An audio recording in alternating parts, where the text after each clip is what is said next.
Assalamualaikum warahmatullahi wabarakatuh. Nama saya Uti Nadila, saya dari kelas C sore, Prodi Pendidikan Bahasa Inggris. Baik, di video ini saya akan menjelaskan pemahaman saya tentang mata kuliah profesi kependidikan. Oke, yang pertama, profesi kependidikan. Pengertian profesi kependidikan menurut Weddington 1996, istilah profesi pada awalnya berarti sejumlah pekerjaan terbatas, yaitu pekerjaan-pekerjaan yang membuat orang-orang berpenghasilan mampu hidup tanpa tergantung pada perdagangan atau pekerjaan manual. Beberapa masalah yang berpengaruh dalam pendidikan. Yang pertama ada krisis ekonomi, yang kedua ada krisis politik, yang ketiga ada krisis moral, dan yang keempat ada krisis kepercayaan. Kemudian pengaruh globalisasi terhadap kehidupan berbangsa dan bernegara.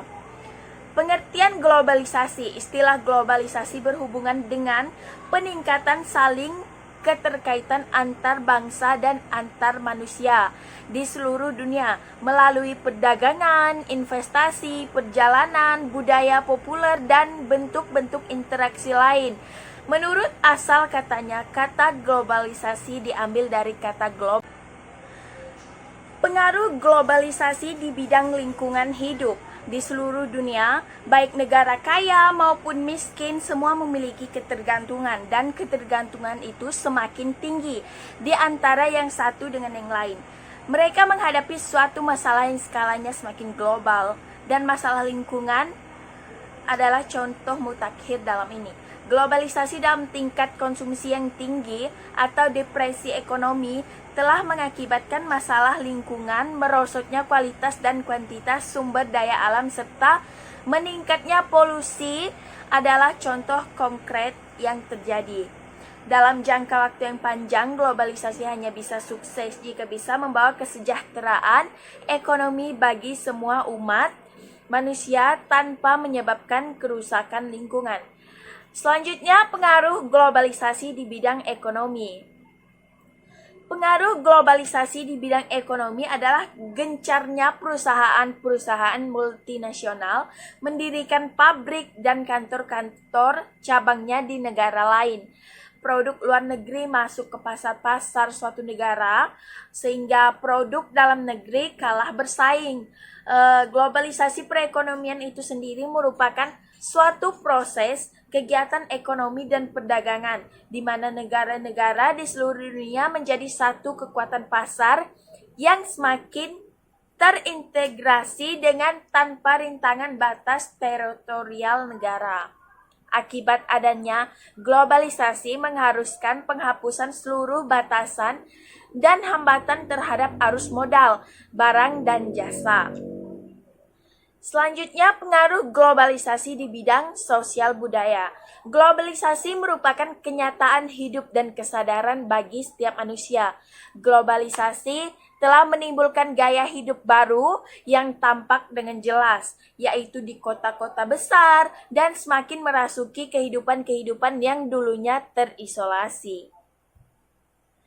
Selanjutnya, pengaruh globalisasi di bidang politik dan hankam. Globalisasi adalah sebuah istilah yang memiliki hubungan dengan peningkatan ketertarikan dan ketergantungan antar bangsa dan antar manusia di seluruh dunia melalui perdagangan, investasi, perjalanan, budaya populer, dan bentuk-bentuk interaksi yang lain, sehingga batas-batas suatu negara menjadi semakin sempit. Selanjutnya, visi dan misi. Visi dan misi pendidikan nasional telah dirumuskan dan dituangkan dalam penjelasan UU 20 2003 tentang Sistem Pendidikan Nasional Sisdiknas. Visi dan misi pendidikan nasional ini merupakan bagian yang penting dalam strategi pembaharuan sistem pendidikan. Visi pendidikan nasional mempunyai visi terwujudnya sistem pendidikan sebagai pranata sosial yang kuat dan berwibawa untuk memberdayakan semua warga negara Indonesia berkembang menjadi manusia yang berkualitas sehingga mampu proaktif menjadi tantangan zaman yang selalu berubah. Selanjutnya ada misi pendidikan nasional. Dengan visi pendidikan nasional tersebut, maka pendidikan nasional memiliki misi sebagai berikut. Yang pertama, mengupayakan perluasan dan pemerataan kesempatan memperoleh pendidikan yang bermutu bagi seluruh rakyat Indonesia. Yang kedua, membantu dan memfasilitasi pembangunan potensi anak bangsa secara utuh sejak usia dini sampai akhir hayat dalam rangka mewujudkan masyarakat belajar. Selanjutnya, yang ketiga, meningkatkan kesiapan, masukan, dan kualitas proses pendidikan untuk mengoptimalkan pembentukan kepribadian yang bermoral. Yang keempat, meningkatkan keprofesionalan dan akuntabilitas lembaga pendidikan sebagai pusat pembudayaan ilmu pengetahuan, keterampilan, pengalaman, sikap, dan nilai berdasarkan standar nasional dan global. Kemudian yang kelima, memberdayakan peran serta masyarakat dalam penyelenggaraan pendidikan berdasarkan prinsip otonomi dalam konteks Negara Kesatuan Republik Indonesia. Selanjutnya saya akan menjelaskan tentang pemahaman saya materi profesi keguruan. Yang tadi profesi kependidikan dan akan dilanjutkan dengan profesi keguruan. PGRI telah merealisasikan pengertian profesi keguruan untuk pendidikan di Indonesia sebagai berikut. Profesi keguruan adalah suatu bidang pengabdian, dedikasi atau kepentingan anak didik dalam perkembangan menuju kesempurnaan manusiawi. B. Para anggota profesi keguruan terikat oleh pola sikap perilaku guru yang dirumuskan dalam Kode Etik Guru Indonesia. C. Para anggota profesi keguruan dituntut untuk menyelesaikan suatu proses pendidikan persiapan jabatan yang relatif panjang. D. Para anggota profesi keguruan terpanggil untuk senantiasa menyegerakan serta menambah pengetahuan dalam arti khusus dan dalam arti kedalaman ilmu pengetahuan umum dan pengetahuan khusus profesi keguruan. E. Untuk dapat melaksanakan profesi keguruan menyentuh nilai-nilai kemanusiaan yang mendasar.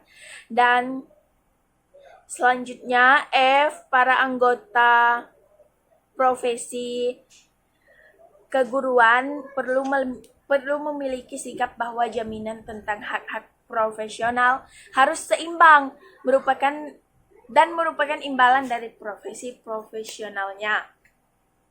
Dan selanjutnya yang terakhir itu adalah para anggota profesi keguruan sepantasnya berserikat secara profesional.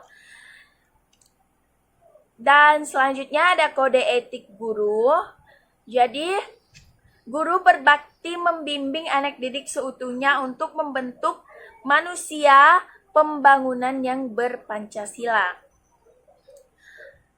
Terus, guru memiliki kejujuran profesional dalam menerapkan kurikulum sesuai dengan kebutuhan anak didik masing-masing. Dan selanjutnya, guru mengadakan komunikasi terutama dalam memperoleh informasi tentang anak didik, tetapi menghindari diri dari segala bentuk penyalahgunaan. Dan selanjutnya, guru menciptakan suasana kehidupan sekolah dan memelihara hubungan dengan orang tua, murid sebaik-baiknya bagi kepentingan anak didik. Selanjutnya, guru secara sendiri-sendiri dan atau bersama-sama berusaha mengembangkan, meningkatkan mutu profesinya. Guru menciptakan dan memelihara hubungan antara sesama guru, baik berdasarkan lingkungan kerja maupun di dalam hubungan keseluruhan. Selanjutnya, guru secara bersama-sama memelihara, membina, dan meningkatkan mutu organisasi guru profesional sebagai sarana pengabdiannya. Selanjutnya, guru melaksanakan ketentuan yang merupakan kebijakan pemerintah dalam bidang pendidikan. Selanjutnya, fungsi dari kode etik profesi. Kode etik profesi merupakan pedoman bagi setiap anggota profesi tentang prinsip profesionalitas yang digariskan. Maksudnya bahwa dengan kode etik profesi, pelaksanaan profesi mampu mengetahui suatu hal yang boleh dilakukan dan yang tidak boleh dilakukan. Yang kedua, kode etik profesi merupakan sarana kontrol sosial bagi masyarakat atas profesi yang bersangkutan. Maksudnya bahwa kode etik profesi dapat memberikan suatu pengetahuan kepada masyarakat agar juga dapat memahami arti pentingnya suatu profesi, sehingga memungkinkan pengontrol terhadap para pelaksana di lapangan kerja.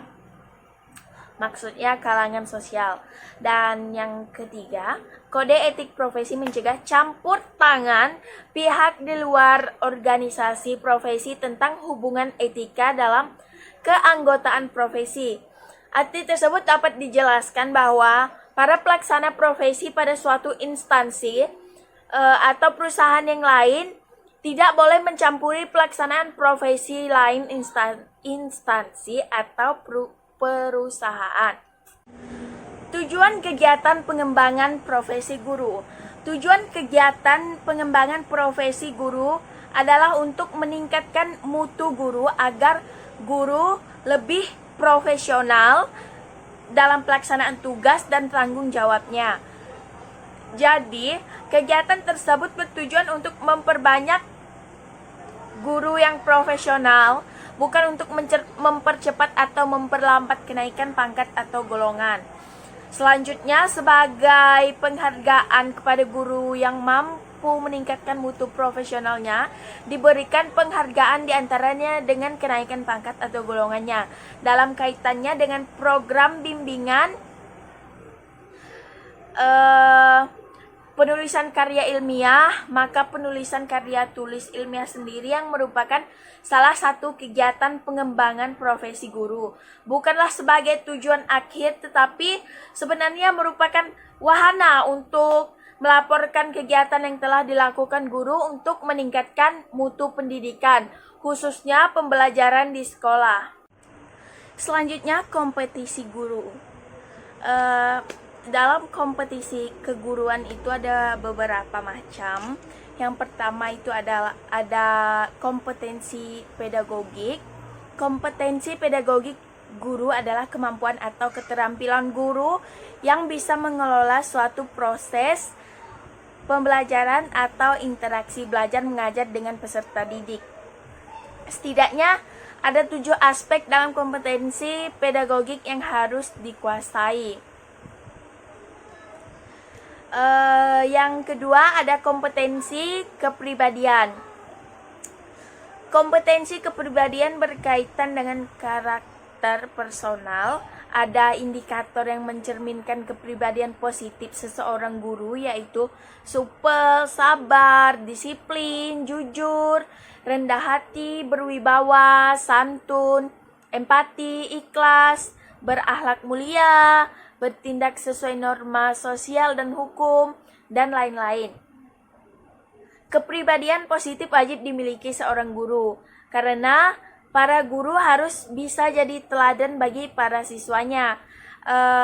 Selain itu, guru juga harus mampu mendidik para siswanya supaya memiliki attitude yang baik. Selanjutnya ada kompetensi profesional. Kompetensi profesional guru adalah kemampuan atau keterampilan yang wajib dimiliki supaya tugas-tugas keguruan bisa diselesaikan dengan baik. Keterampilannya berkaitan dengan hal-hal cukup teknis dan akan berkaitan langsung dengan kinerja guru. Adapun indikator kompetensi profesional guru itu harus menguasai materi pelajaran yang diampu, berikut struktur, konsep, dan pola pikir keilmuannya. Selanjutnya, menguasai standar kompetensi SK, pelajaran kompetensi dasar yaitu KD, pelajaran dan tujuan pembelajaran dari suatu pelajaran yang diampu. Selanjutnya, mampu mengembangkan materi pelajaran dengan kreatif, sehingga bisa memberi pengetahuan dengan lebih luas dan mendalam bagi peserta didik. Selanjutnya, mampu bertindak reflektif demi mengembangkan keprofesionalan secara kontinu. Mampu memanfaatkan teknologi informasi dan komunikasi dalam proses pembelajaran dan juga pengembangan diri. Dan selanjutnya ada kompetensi sosial. Kompetensi sosial berkaitan dengan keterampilan komunikasi, bersikap, dan berinteraksi secara umum, baik itu dengan peserta didik, sesama guru, tenaga kependidikan, orang tua siswa, hingga masyarakat secara luas.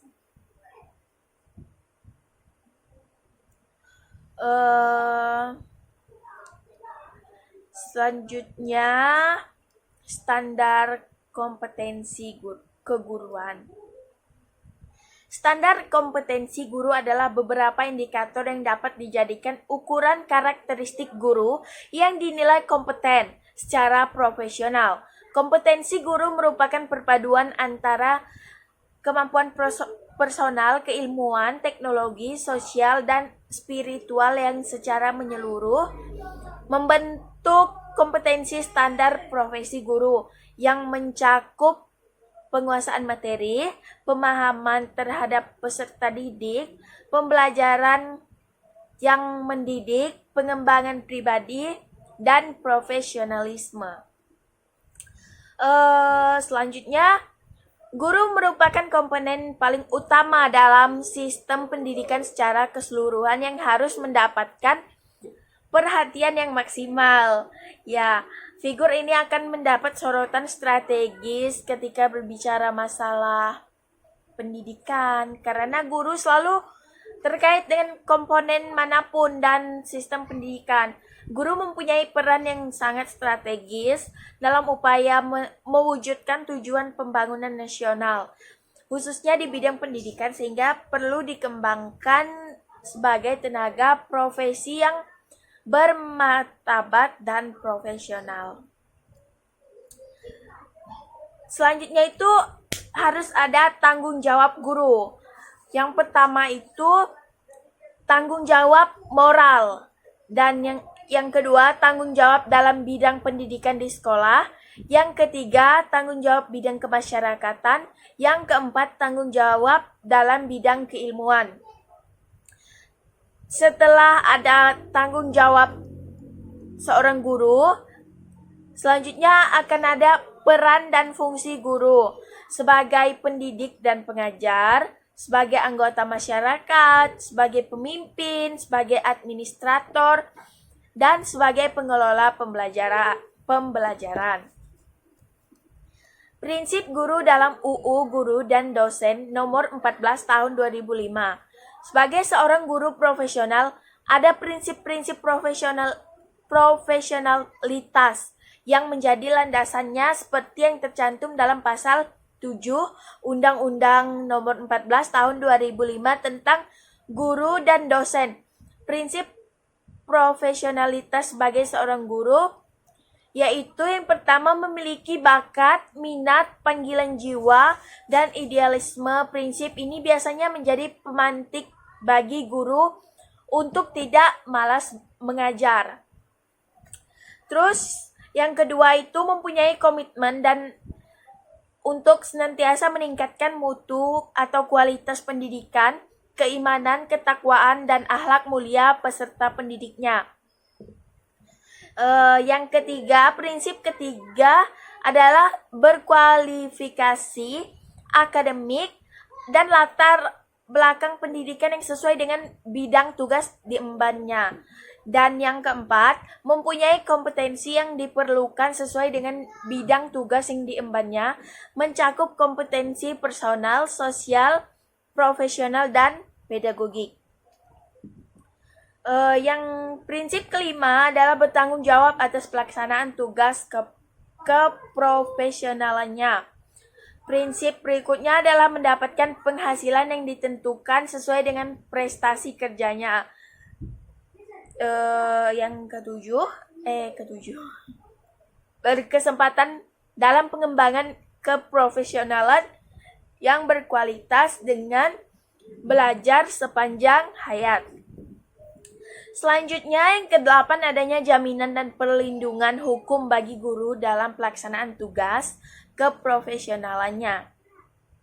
Dan yang kesembilan, prinsip yang terakhir adalah memiliki organisasi atau wadah profesi yang berwenang, mengatur berbagai hal yang terkait dengan tugas keprofesionalan seorang guru.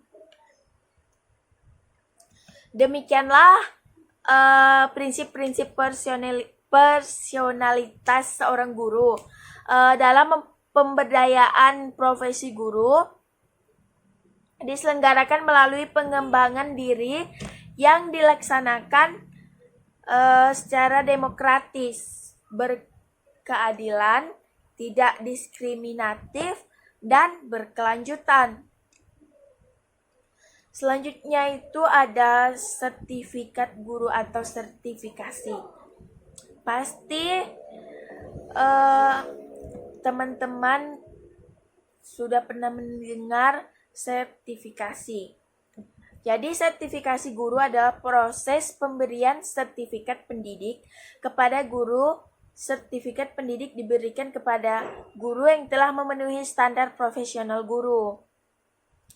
Jadi guru profesional merupakan syarat mutlak untuk menciptakan sistem dan praktik pendidikan yang berkuasa. Sedangkan sertifikat pendidik adalah sebuah sertifikat yang ditandatangani oleh perguruan tinggi penyelenggara sertifikasi sebagai bukti formal pengakuan personalitas guru yang diberikan kepada guru sebagai tenaga profesional.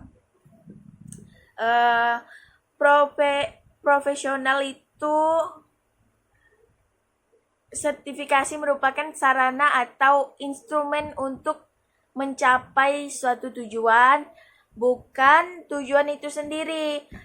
Perlu ada kesadaran dan pemahaman dari semua pihak bahwa sertifikasi adalah sarana untuk menuju kualitas.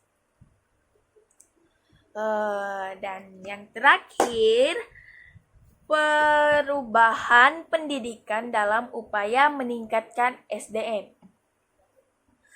Perubahan pendidikan upaya peningkatan sumber daya manusia. Seberapa jauh pendidikan mampu meningkatkan sumber daya manusia, kita dan jati diri bangsa dalam mengembangkan demokrasi dan memupuk persatuan bangsa, atau sebuah pertanyaan yang sering terlontarkan terkesan bernada klise, tetapi memiliki jangkauan yang dalam. Untuk membahas masalah ini, kita perlu menawarkan beberapa perubahan pendidikan untuk meningkatkan SDM. Yang pertama itu pendidikan sebagai proses pembebasan. Manusia sendiri pada dasarnya adalah makhluk yang bebas. Ia terlahir ke dunia dalam keadaan tanpa ada satu ikatan pun yang memasuknya. Dengan ketelanjangannya itu menandakan bahwa manusia adalah makhluk yang merdeka dan bebas menentukan pilihannya, yang pada akhirnya menuntun manusia itu menjadi diri sendiri pada subjektivitas, bukan objektivitas yang hanya memasuknya. Yang kedua itu pendidikan sebagai proses pencerdasan. Banyak pihak yang mengancam pendidikan kita dirasakan sebagai sebuah proses pembodohan. Hal ini tidak hanya terbatas di sekolah saja, tetapi juga terasa sekali dalam praktek kehidupan masyarakat. Yang menjadi masalah adalah mereka yang menjadi penyebab kebodohan ini tidak merasakan bahwa ia telah melakukan pembodohan kepada masyarakat. Pembodohan di sekolah terjadi dari praktik instruksional yang sama, yakni dari interaksi verbal vertikal. Berbagi penelitian mengungkapkan bahwa langganan belajar di antara siswa, baik pada urusan matematika, ilmu pengetahuan alam, bahasa, maupun sosial ternyata tidak berbeda. Padahal seharusnya dengan latar belakang jurusan tersebut di antara mereka memiliki langgam yang berbeda. Selanjutnya, pendidikan menjunjung tinggi hak-hak anak. Di negara kita hak-hak anak terkesan dirampas. Hal ini disebabkan karena masyarakat menjadikan sekolah sebagai panggung pentas, bukan sebagai tempat latihan maupun laboratorium belajar. Selanjutnya ada pendidikan menghasilkan tindak perdamaian, itu yang keempat. Banyaknya pelajar yang terlibat tawuran, kasus kekerasan antara guru dan murid bisa menjadi bukti nyata bahwa pendidikan telah menghasilkan tindak kekerasan. Hal ini muncul karena banyak faktor, di antaranya karena lingkungan keluarga yang menyelesaikan persoalan dengan kekerasan, kemasan hiburan, sinetron, film, permainan gitu yang tembak-tembak yang menonjolkan kekerasan. Pendidikan sebagai alat pemberdayaan seharusnya bisa mengatasi hal-hal seperti ini. Hal ini bisa dilakukan bila di sekolah diajarkan dan diterapkan bagaimana hal-hal seperti ini. Hal ini bisa dilakukan dengan damai dan kreatif sehingga anak bisa mengaplikasinya di masyarakat. Dan yang kelima itu ada pendidikan anak berwawasan integratif. Secara realita mata pelajaran masih terkesan terkotak-kotak. Kurikulum masih belum mampu menjadikan anak memiliki wawasan integratif, yaitu menjadi manusia terdidik yang berilmu dan berpengetahuan, yang sekaligus sebagai manusia beriman. Dan selanjutnya yang keenam, pendidikan membangun watak persatuan. Pendidikan dirasakan belum cukup memberi pengalaman kepada para siswa tentang menghargai perbedaan dan cara mengatasinya. Hal ini dikarenakan di sekolah siswa kurang diajarkan cara menghargai, belajar masih didominasi oleh pengajaran kontekstual yang tidak mampu membangun kesadaran diri maupun sikap. Belajar kelompok adalah salah satu cara untuk memberi pengalaman kepada siswa tentang bagaimana memaknai perbedaan. Ada beberapa mata pelajaran yang bisa memunculkan rasa persatuan, yaitu sejarah dan geografi. Selanjutnya yang ke-7, pendidikan menghasilkan manusia demokratis. Dan yang ke-8, pendidikan menghasilkan manusia yang peduli lingkungan. Pendidikan bisa menghasilkan manusia yang peduli lingkungan, maka pembelajaran harusnya tidak berdasarkan pada tekstual semata, tetapi bisa dengan menggunakan pengalaman siswa sebagai sumber belajar. Hal ini tentu akan lebih mendekatkan siswa dengan lingkungan dan mencintainya. Dan yang terakhir, ke-9, sekolah bukan satu-satunya instrumen pendidikan. Jadi menurut Undang-Undang Nomor 2 Tahun 1989 tentang Sistem Pendidikan Nasional, pemerintah memang mengatur pendidikan dari taman kanak-kanak sampai perguruan tinggi. Tetapi ini tidak menjadi alasan untuk menumpukan muatan pendidikan pada sekolah saja. Ada instrumen pendidikan lain selain sekolah yang tentunya tidak kalah pentingnya, yaitu pendidikan keluarga dan lingkungan. Pendidikan keluarga mengambil peran sangat penting dalam pendidikan seseorang anak, karena seorang anak akan lebih banyak menghabiskan waktunya di rumah daripada di sekolah. Yang kesembilan, yang terakhir, sekolah bukan satu-satunya instrumen pendidikan. Jadi menurut Undang-Undang Nomor 2 Tahun 1989 tentang Sistem Pendidikan Nasional, pemerintah memang mengatur pendidikan dari taman kanak-kanak sampai perguruan tinggi. Tetapi ini tidak menjadi alasan untuk menumpukan muatan pendidikan pada sekolah saja. Ada instrumen pendidikan lain selain sekolah yang tentunya tidak kalah pentingnya, yaitu pendidikan seorang anak, karena seorang anak akan lebih banyak menghabiskan waktunya di rumah daripada sekolah, sehingga peran orang tua di sini sangat diperlukan. Orang tua hendaknya bisa menjadi contoh dan teladan yang baik bagi anak-anaknya. Selain itu, lingkungan juga sangat penting. Hendaknya anak ditempatkan pada lingkungan bermain yang baik dan mendukung sekolahnya. Jadi, selain dari sekolah, pendidikan keluarga itu juga penting untuk anak-anak. Baik, hanya ini yang dapat saya sampaikan. Jika ada kesalahan kata, mohon dimaafkan.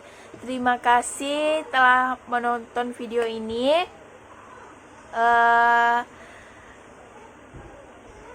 Semoga ilmunya bermanfaat. Wassalamualaikum warahmatullahi wabarakatuh.